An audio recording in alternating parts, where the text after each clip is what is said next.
Doctor गौरीचा मृतदेह माहेरी आणला. डॉक्टर गौरीचा अंत्यसंस्कार अनंत गरजेच्या घरासमोरच करणार. पालवे कुटुंबियांचे नातेवाईक आक्रमक. डॉक्टर गौरीचा वाढीव आरक्षणाची निवडणूक आयोगाला धास्ती. जिल्हा परिषद निवडणुका घोषितच होईनात. नगर परिषद आणि पंचायत समित्यांच्या घोषित निवडणुकांवर टांगती तलवार. अनंत गरजेला अटक. पंकजा मुंडेंचा पीए अटकेत. रविवारी रात्री 1 वाजता वरळी पोलिसांकडून अटक.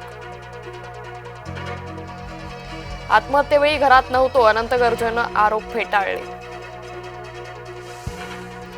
नाशिकच्या तपोवनमधील 1800 झाडं तोडण्याचं प्रकरण. झाडं तोडण्याप्रकरणी आतापर्यंत 900 हरकती प्राप्त. हरकतींवर आज जनसुनावणी होणार. न्यायमूर्ती सूर्यकांत नवे सरन्यायाधीश. भारताचे 53वे सरन्यायाधीश म्हणून स्वीकारला पदभार. सूर्यकांत यांचा कार्यकाळ जवळपास 15 महिन्यांचा. एका महिलेच्या गर्भपातावेळी अनंतचं नाव नवरा म्हणून दिलं होतं. दमानी यांनी सांगितलं गौरीच्या मृत्यूचं संभाव्य कारण.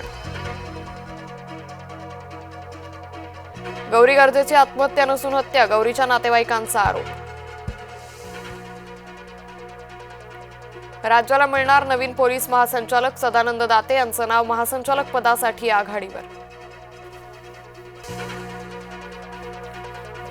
क्रिकेटपटू स्मृती मानधनाचं लग्न पुढे गेलं. क्रिकेटपटू स्मृतीच्या वडिलांना हृदयविकाराचा झटका. स्मृतीचे वडील आणि होणारा पतीही आजारी.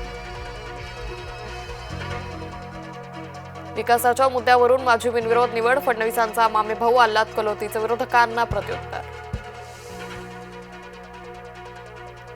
अनेकदा बोलायचं असतं वेगळं, मात्र अर्थ वेगळे निघतात. अजित पवारांच्या वक्तव्याची मुख्यमंत्र्यांकडून सारवासार.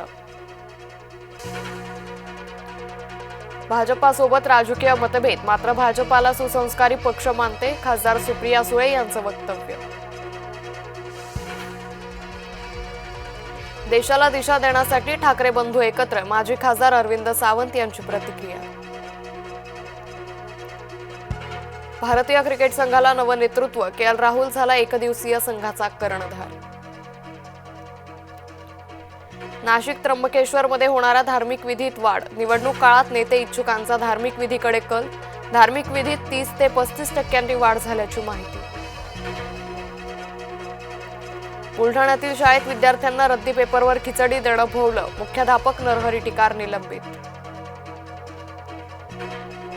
पंतप्रधान मोदी आणि इटलीच्या पंतप्रधान मेलोनी यांची बैठक. G20 शिखर परिषदेच्या पार्श्वभूमीवर पार पडली बैठक.